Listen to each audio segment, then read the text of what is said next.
Good evening, PDP family. And I decided to start with that one because you know what? We are a chosen generation.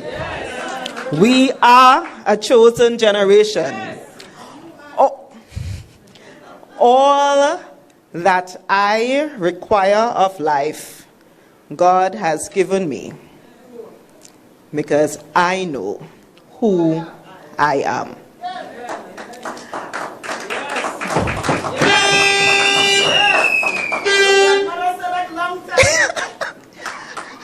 Thank you.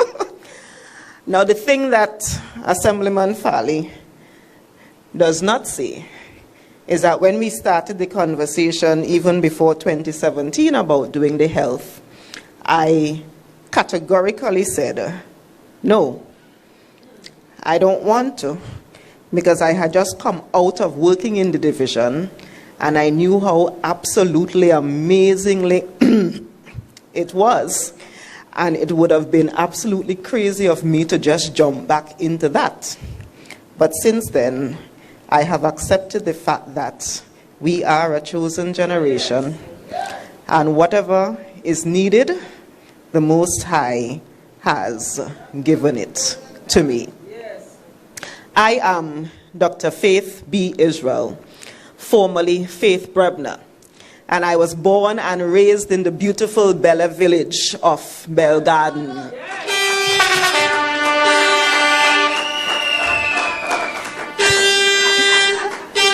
My mother's name, and I'm doing it this time because last time so many people said, oh, I didn't know that was your mommy. My mother's name is 𝘬𝙧𝙧𝙧 Brebner Dillon. There she is right there. Everyone knows her as either Auntie Moy, Miss Moy, Mother Moy, the Baptist lady. They know her as all of these. So, she is my mom. I'm going to tell you who my father is too. My father is an ex-policeman by the name of Theodore Sandy from Plymouth. Let us call him Paula. Now, I need to also recognize the man who married my mother, Bishop Muriel Dillon, who is also in the crowd. Now, he's also an ex-police. So I guess my mother had a type. But I want to thank God for placing me within such a family, an extended family that included my aunts and uncles and everyone else from the village who raised me and allowed me to recognize that Tobago is an amazingly wonderful place and that I need to do all that I can to ensure that this land continues to be an amazing place. Now, it's also important for me to say that this island educated me. I was actually one of those people who got the scholarship when Mr. Hochoy Charles was giving out scholarships way back when. And when I got that scholarship, I knew that I needed to come back to Tobago, and I knew that I needed to come back and ensure that I use those skills and qualities in Tobago. So when I was graduating, as I was graduating, I actually started downsizing myself, where I started moving to smaller apartments because I knew as soon as I was done, I was going to come home. And that is why I am here, ensuring that I use my time, my skills, and my talents for this island, because we deserve nothing less than everybody else out there who is getting pretty good support. Now, over the last 9 months, I have had the pleasure of being the official area representative, the official assemblyman for the district that is now known as Goodwood Belgarden West. Well, it runs from the little piece of Mount St. George and went all the way up to about half of Belgarden. During that time, so I guess I was the official representative since 2017. But before that, you know, I kind of did it unofficially, 2017. and officially from the beginning of this year. During this year period, though, we had the privilege of doing what we can with the little that we have. And I have to say what we can with the little that we have, because as an assemblyman who happened to be on the wrong side of the political fence, you would recognize very quickly how unfair this winner-takes-all system is. So I'm letting you all know, every single thing that a PDP assemblyman did over the last 8-9 months since January, we got that either from begging, from borrowing, way and thief. I'll let you all know one time, we are not stealing. So if you've ever gotten a hamper, know that it really was because somebody donated or we took it out of our own pockets and handed it to you. If we got the bread, bless Dale's heart. Bless the other baker's heart, because it means we actually begged somebody for a sack of flour and begged them for some butter. And they were the ones who took it to the bakery, and the bakery did it for us because they knew that is what we needed to do. We had some financial planning workshops. We had resume writing workshops. I even was able to give out a few washing machine and all of them things. Don't worry, I could beg good. Yes. I really know how to beg. But I must stop at this point and say a special thanks to those who work in my electoral district. Yes. Those who worked in my office. Because these ladies and gentlemen gave it their all. In many instances, the little salary, and believe me, if you think my salary, little them salary, minuscule, they actually took out of their salaries and made contributions to the things that we were doing, because they needed to ensure that whether we got resources from the state or not, Goodwood Bell Garden West was well taken care of. And I want to thank you guys so much for your hard work. The new district is now known as Bell Garden Glamorgan. And I'm excited about this new district because it runs from Ghosborough by the field, Ghosborough by the bridge, Ghosborough by the bridge. So I get about half of Ghosborough.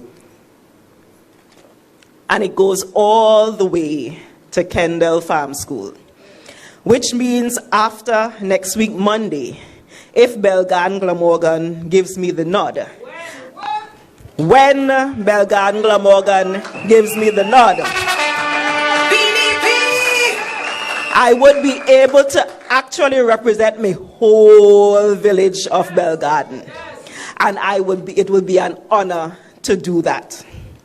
Now for the people, and I have to say it again, for the people in Goodwood and Ghosborough and the little piece of Mount St. George, I am repeating, don't worry, don't worry.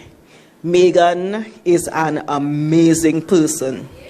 And if you elect her, as I said on Monday, you're really going to be getting 2 for 1.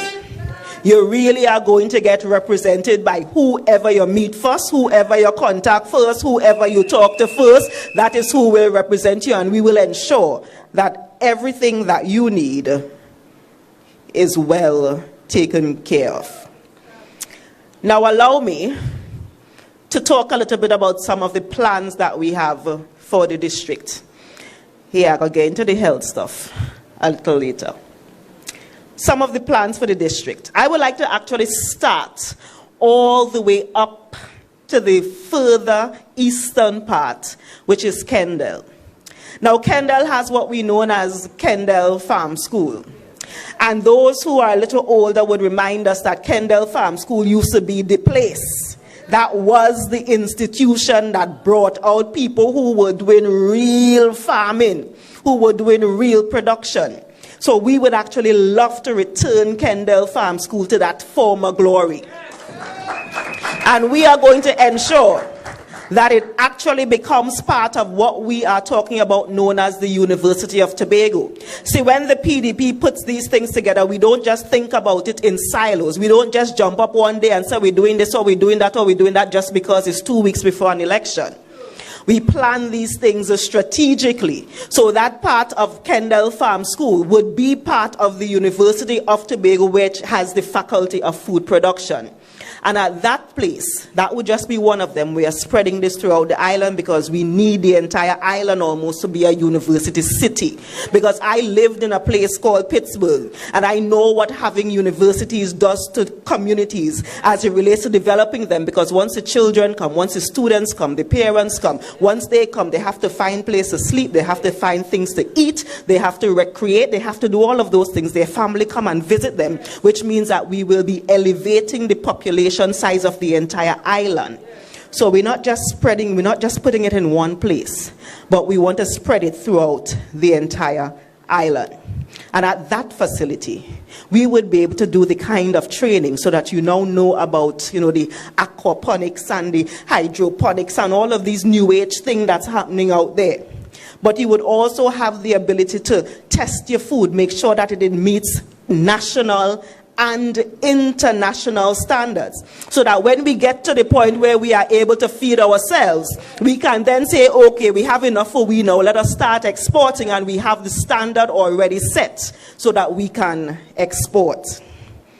Now I want to come down a little bit to that wonderful building that is perched at the Bell Garden above the field down Bay Road.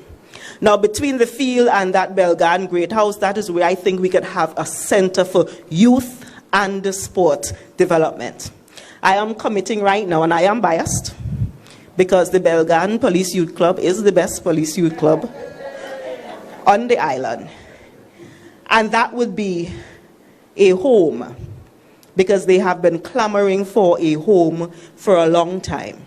And it will be a home that can have that organization and house so many other youth-centered organizations.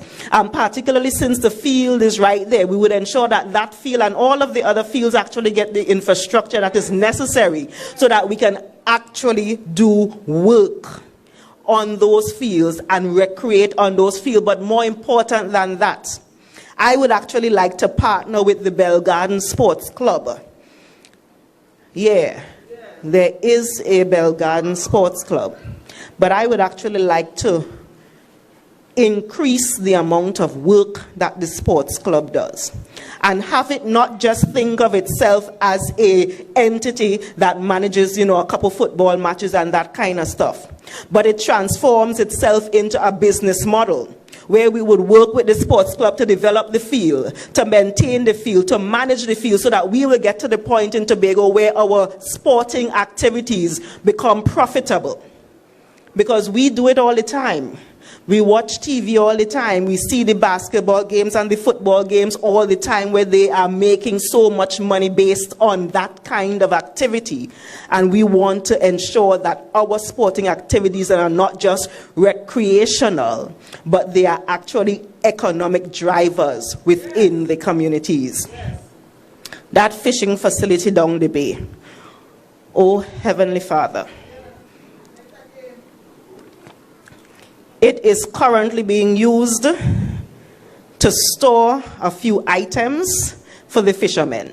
That's it. One little spot where they store a couple items. But we want to ensure that that entire building is well utilized.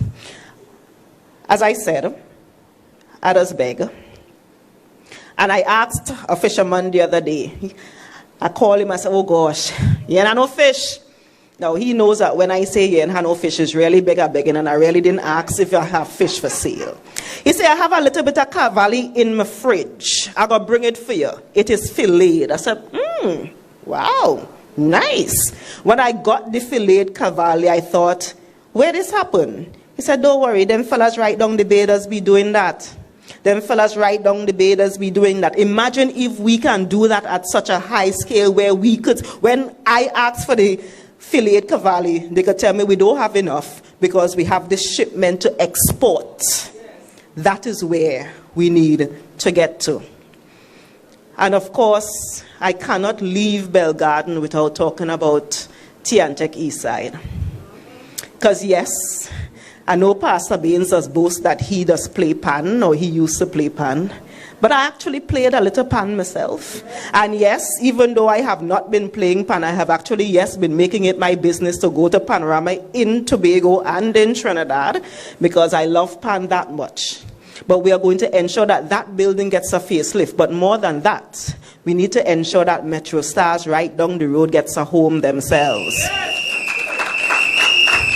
And with those two entities working for PAN in the area, we're going to ensure that we have a full-fledged music program. Because we need to ensure that our young people and our not-so-young people who want to learn music have the facilities to do it, have the ability to do it. Because I learned, by the way, my undergraduate degree is in neuroscience, which is the study of the brain, the study of the spinal cords, and so forth. The plan was to become a neurosurgeon, but that didn't work out as well.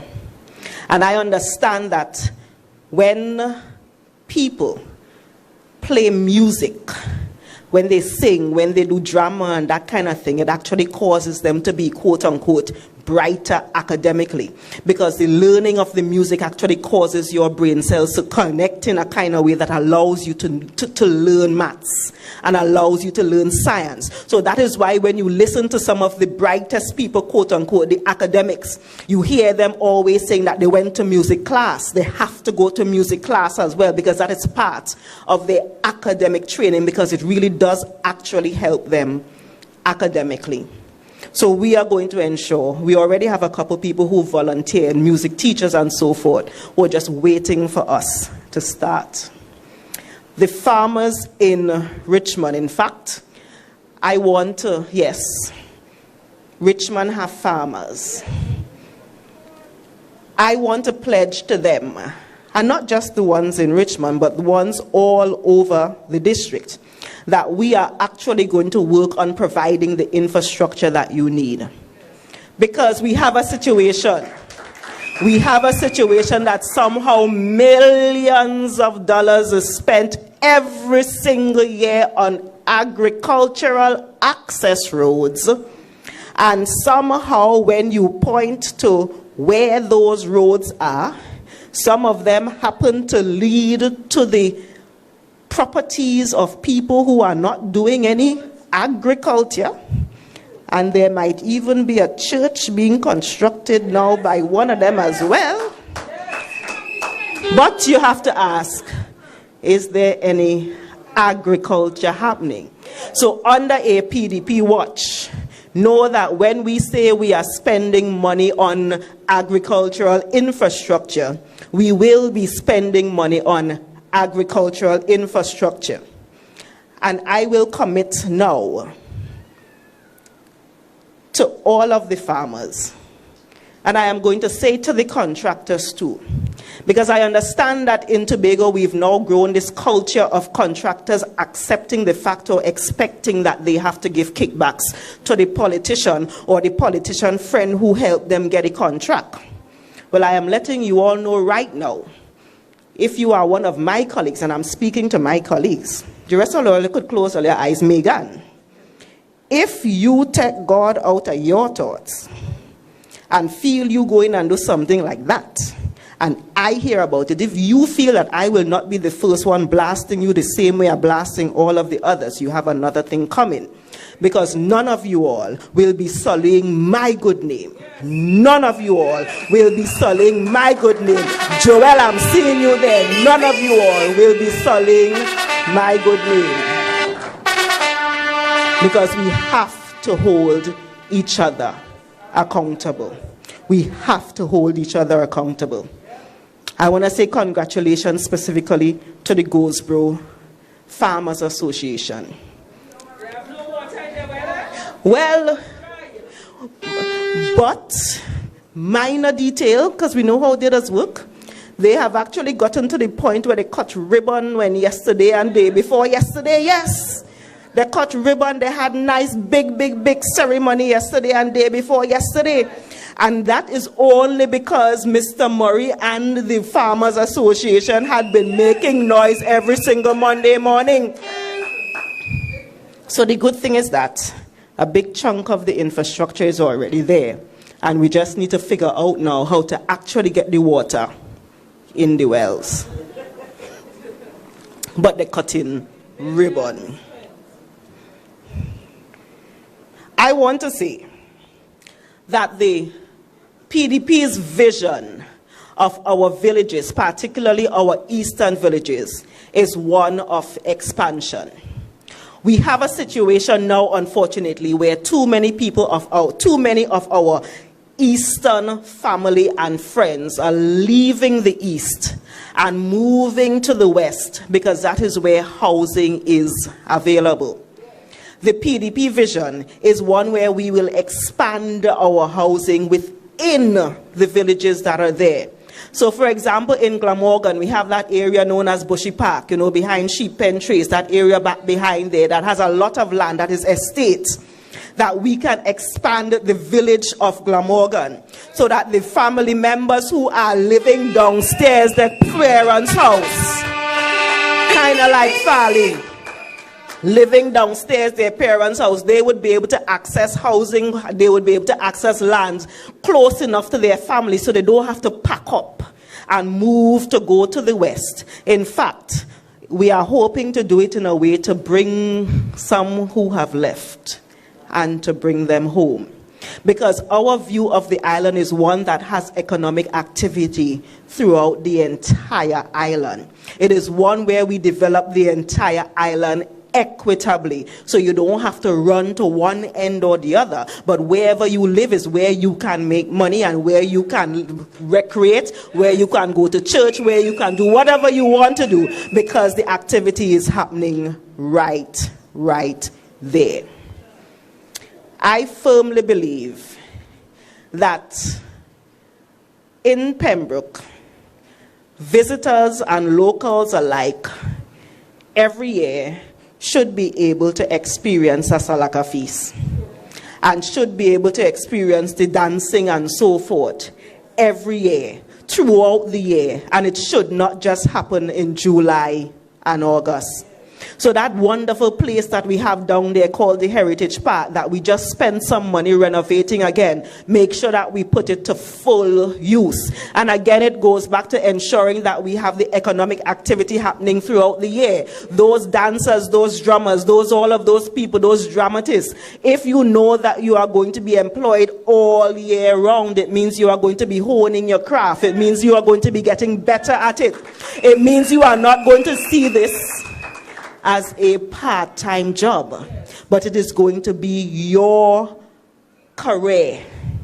And if we do this right, we actually have the ability, the same way everybody does leave wherever they are and go to Walt Disney, we could have people leaving wherever they are and come to Pembroke, come to Moriah to experience our Tobago heritage throughout the year. Now, a couple weeks ago, as we were preparing for our nomination, I sent out a notice that says on nomination morning, the 15 candidates would be coming together in the Ghostboro Industrial Estate. That is how I put it on the flyer. And several people messaged me and asked, where is the Ghostboro Industrial Estate? And I said to myself, under a PDP watch, the answer to that would be very obvious. Because we've already started. We already have the wholesale warehouse is there. We already have the bakery there. I see them feverishly trying to finish that agro-processing plant that is there. But if we have that space so well designed that anyone else who wants to do any other kind of business in that area can say, okay, let us do it here because the facility is there, the infrastructure is there, we can very quickly get to a point where that will be officially known as the Ghostboro Industrial Estate. And speaking about industries, one of the things that I would like to spend quite a bit of time on, because during the campaigning, we hear it all the time, and all of the candidates would tell you, when you go into the areas and they talk to people, particularly young people, the first thing they want is employment. Now I say to them, honestly, I can't promise you employment. What I can do, though, is work with you and ensure that if you have a skill, that if you have a trade, if you have something that you love to do, we can work together to ensure that that trade, that skill makes you money. So having a business incubator in the area is one that would help them. So you love to sew and you're the best seamstress ever, but you don't know nothing about accounting, you don't know nothing about marketing, you don't know nothing about nothing else, that's fine. That is what the business incubator is there for, to help you. And that way, when you rise, you can bring so many others with you. I would love at the end of our tenure to be able to pinpoint the millionaires that we have made. And I would say it very boldly. I want to be able to say yes. Because of the policies of the PDP, we were able to say Mr. So-so-so is now a millionaire, and he's proud to say it. You know why he's proud to say it? Because he became a millionaire honestly. He became a millionaire honestly, and he didn't have to do no kickback and no thing and no nothing like that, so he could say it honestly. And because he can say it honestly, he can stand up proudly and say it, and then other people will look at him or look at her and say, okay, well, if Miss So-so-so, who just lived right down the street from me, could become a millionaire, then I can do it too. Those are some of the plans. Now, I'm going to say it just because I have to say it. You know, the roads and the drains and the lights and all of those things. Those are such basic things that we really should not be campaigning on those. Those are basic things that you have to do any day, every day anyway. But know that we have been seeing them. We have been dropping in the pothole them. Yeah. We have been driving and wondering why this place is so dark because the street light not working. And that would be part of what we do as well. Yes. Now, after my little spiel on Monday, where we spoke a little bit about healthcare, I feel like I just opened a floodgates because of the number of calls, the number of messages, the number of thank you for saying it, but you need to mention this part. We ain't hear nobody talk about this because they're doing with this wickedness too. Between Monday and then, and now, the calls have been coming in. But remember on Monday, we spoke about the fact that systems are necessary. And systems, even though they include, or because they include people, buildings, things, they also include processes. And a big part of our problem in Tobago is the fact that we do not have proper processes. And I know for a fact that one of the secretaries of health before me, speaking it into being, made it her business to ensure that she dismantled the HR unit and she dismantled the procurement unit of the TRHA, which is a big part of the problem. Remember, we said on Monday that to help find the solution to improve it, you need to understand the problem. And they now have a system where they are so dismantled that it's almost impossible to expect them to function. But we understand it. We have to. We're starting from scratch. We have to fix this slavery kind of thing that is going on in Tobago. And I think it was an actual political strategy where we moved away from having public servants, duly appointed public servants in the various areas, and we started giving contract work. And I think it was done deliberately to ensure that whoever gives you the contract will forever hold you by the neck. So we now have a situation where people have 1 year, 2 year contracts. Now I know, very basic, I'm sure you could bail me out on this, that if you have a 1 year or 2 year contract, you can't go to the bank and ask for nothing Because the bank would tell you you do not have a history of work, you do not have a projection of guaranteed employment, which means you are stymied, which means if you want to do anything that requires you to get funding, you cannot get it. What I don't understand, though, is for you to watch a duly trained nurse, somebody who is trained and is working to save your life, and give them a 3-month contract. You give them a 3-month contract.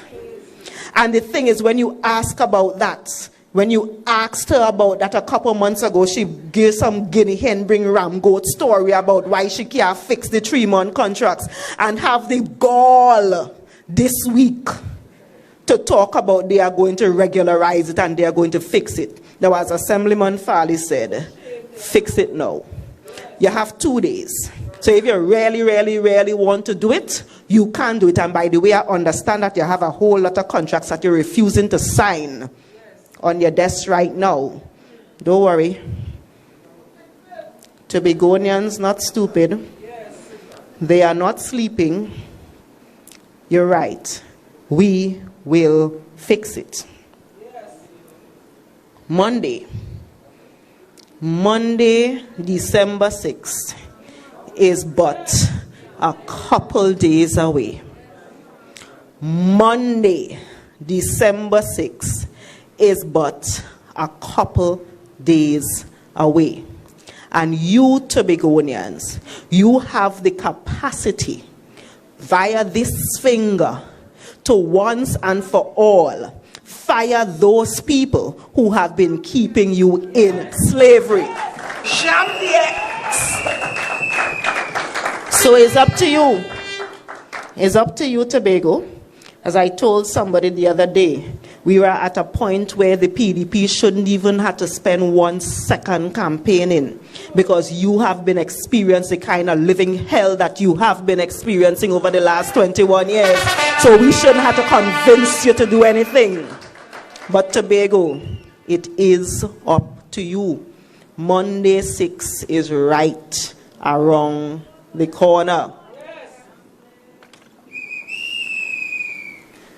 Don't even start talking about the gratuity that seemed to be promised the week before every election, and the increments that seem to be promised the week before every election and never materialize.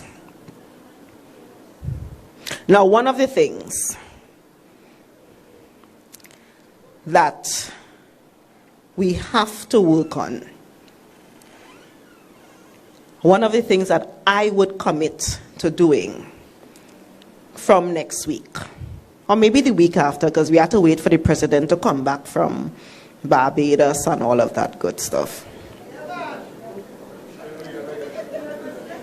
We will reconvene the COVID-19 task force.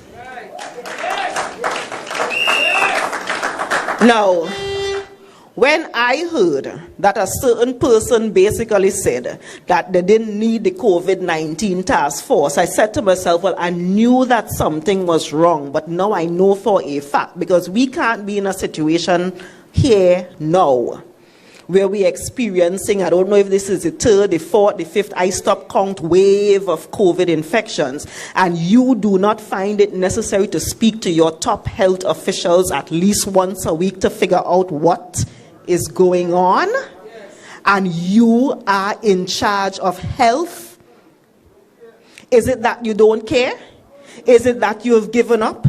Is it that you just don't understand what is happening? Is that what is happening?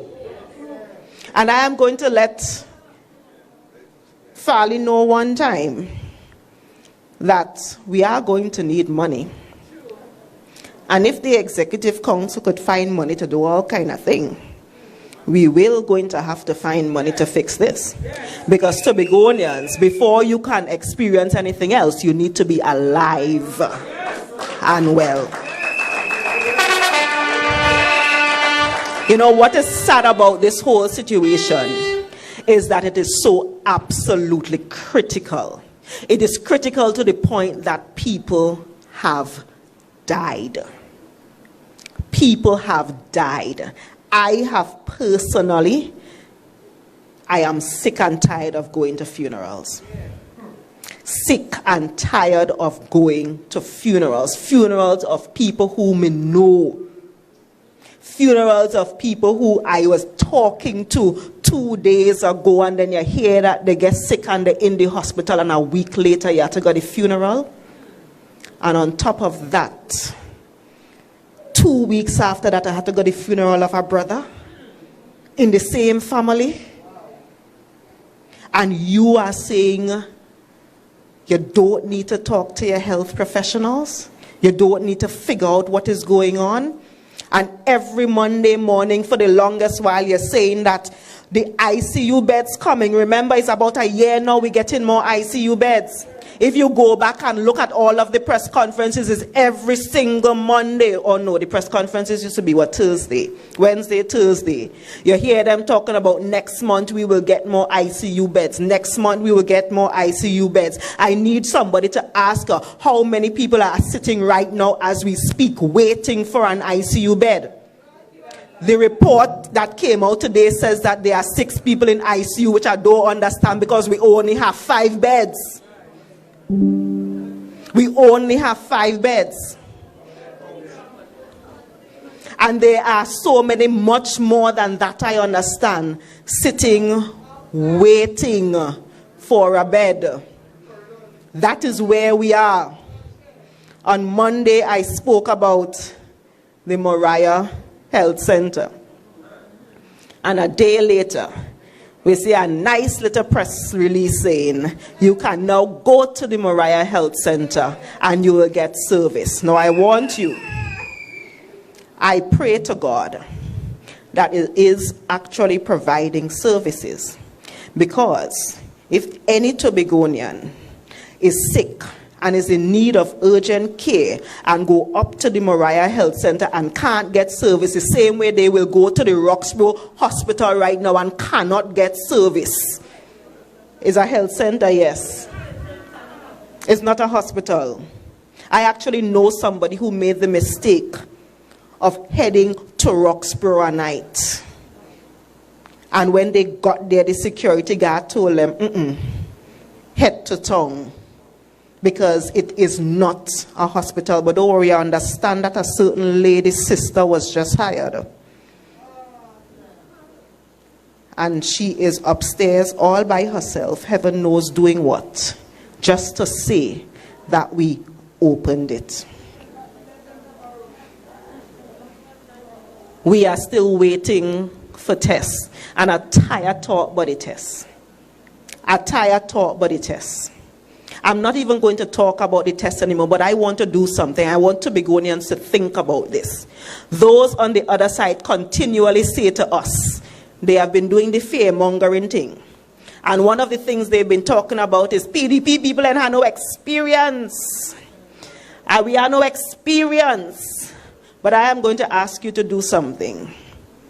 Look at the track record of those who are saying we do not have experience. Look at the number of people who have gotten sick and who have died because of who is responsible for the healthcare service right now. And if that person cannot manage the healthcare service, cannot manage the healthcare system, why in heaven's name would you give that person the job to manage the whole island? Why would you do that? Why would you give that person the job to manage the entire island? You know, as Stanford Calendar said, give me a break. Yes. Tobago. Yes. Don't make that mistake. Do not make that mistake. Now I want to talk about one more quick thing, because it comes up all the time. If you realize they have been just saying so many things to make us afraid. They've been saying so many things to make us afraid because their entire campaign strategy is to make you so afraid that you do not go out and vote for the PDP. That is their entire campaign strategy, to make you afraid so that you do not go out and vote for the PDP. But you have to tell yourself, I know that Tobagonians, we're big and we have sense. And because we're big and have sense, we know better than that. And as 𝑭𝒂𝒊𝒕𝒂𝒊𝒔𝒓𝒂𝒄 said, we're going to ram the X. We're going to ram the X. Now I met... Jam the X. You know, I was having a conversation with a young guy last week. And one of the things he said to me was, Dr. Faith, why all you didn't support the autonomy bill? And he actually said to me, I am one of them who vexed with all you because you didn't support the autonomy bill. And I said to him, why? And you could tell from the conversation, it is because he actually had been hearing and listening to the fear-mongering that they had been pushing.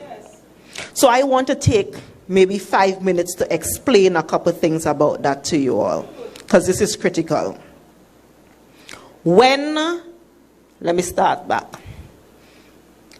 In 2016, just before Mr. Orville Delano London demitted office as Chief Secretary, he ensured that he handed over the two Tobago autonomy bills, there were two versions, to the then Prime Minister, Dr. Keith Christopher Rowley. That was done in 2016. They did nothing with it for 2017, but in 2018, Dr. Keith Christopher Rowley took the bills, slightly different version of it, to the Parliament. In his presentation, he said that he understands the plight of Tobagonians as it relates to this autonomy thing, and that there were 4 critical things that he needed to represent, because all of the consultations and all of the documents and everything about autonomy in Tobago had these 4 main things that Tobagonians said that they wanted. And I am reading verbatim. A, equality of status between the two islands and a legislative framework reflecting such equality. B, a federal type system of governance. C, definition and delineation of the boundaries of each island in accordance with the Constitution. And 4, the responsibility of the Tobago administration to formulate and implement policy on all matters affecting the lives of Tobago residents in Tobago. Those were the 4 things. Not me said that. Dr. Keith Christopher Rowley in 2018 said that these were the key critical things for Tobagonians, and that is why he was laying the bill that he laid in 2018.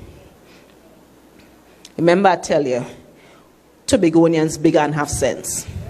And what they did not anticipate is that after they restarted the autonomy conversations earlier in this year, that they would have been coming up against PDP people like me, like Farley, like Zorisha, who big and have sense and could read.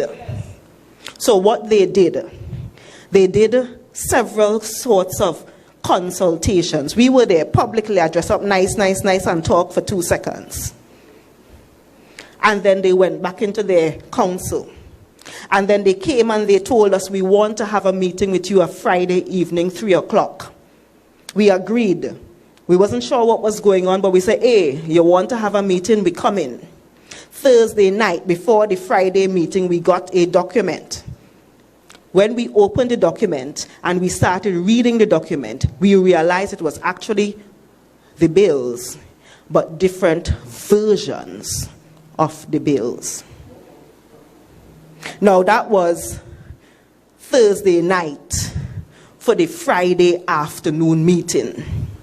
But because maybe we didn't have nothing else to do, we were only assemblymen anyway, we decided that we would read the documents word for word. First sleight of hand, and that is to tell you how they are tricky. First sleight of hands. The first thing we recognized is that the document actually said what we said we wanted, is that we wanted equality of status between the island of Tobago and the island of Trinidad.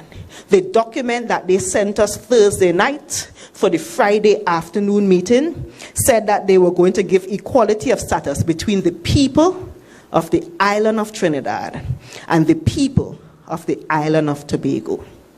Now, if you wasn't paying attention and you didn't see those two words added, people of, you would think it's the same thing. But the people on the island of Trinidad being equal to the people on the island of Tobago is a constitutional right that we already have. We are all equals in the eyes of the law of Trinidad and Tobago. We were not asking for people to be equal. We were asking for the two islands to be equal. And they slipped that in, thinking that we would not have read it and that we would not have stood up against it. Dr. Rowley said that we wanted a federal type system. When Mrs. Camille Robinson Regis came and we asked about that part of it, she quickly said that the instructions that she was given had nothing to do with federal system, and they did not consider that. That was not part of the remit, and she's not having a conversation about any kind of federal system. Strike two. We asked for a clear delineation of the boundaries. The document that came the night before the Friday afternoon meeting, removed all of Tobago's waters. All. Every bit of it. And it said that we had the authority for this thing known as Tobago, and this definition of the thing known as Tobago is the land of Tobago and all of the inland waters. So even the 6 miles that the Tobago House of Assembly Act that we have now, that was going to be taken away from us. See what I'm talking about? Strike 3. The last one was that we needed to be able to make laws and so forth. And the way they did it, it sounded real nice until you got to a little clause that said, if Tobago makes any law and Trinidad decides to make a law that goes against it tomorrow, the Tobago law suddenly becomes null and void. A little line. If you didn't read it properly, you would have missed it. And imagine Tobago. If we had allowed that to go into the Constitution that requires a special majority for it to change, and imagine a Tobago with a PDP running in Tobago and Mr. Rowley in Trinidad who are already threatening us. What could have happened if we had allowed that to go through? Tobagonians, the progressive democratic patriots, came on the scene because we recognized that what was happening to you was not good enough. We came on the scene because we wanted back then to build a better Tobago. Remember, we used to say child by child, family by family, village by village. That is why we came about back then. And it is why we are still here right now. They keep saying that if you vote for us, for some reason, somebody would know. Who you vote for, no one knows unless you tell them. And the only way they are going to keep punishing you is if you allow them to stay in positions of authority to keep punishing you. So, Tobagonians, they have had their knees on our necks for the last 21 years.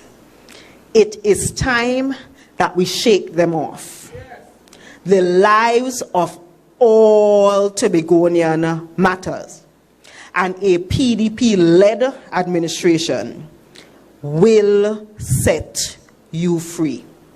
On Monday 6th, ensure that you, as Sertica says, ram the X. Make sure that you come out. Make sure that you come out and vote, because it's the only way we are going to make a difference. Make sure that we come out and vote. As long as you are over the age of 18, get up on Monday morning. Say your prayers. Meditate. Do whatever you do to get your mind in a comfortable space. Put on some nice clothes. Don't put on nothing with PDP on it. And go down to the polls. If all of us do that, by Monday night, Tuesday morning, we would have been delivered.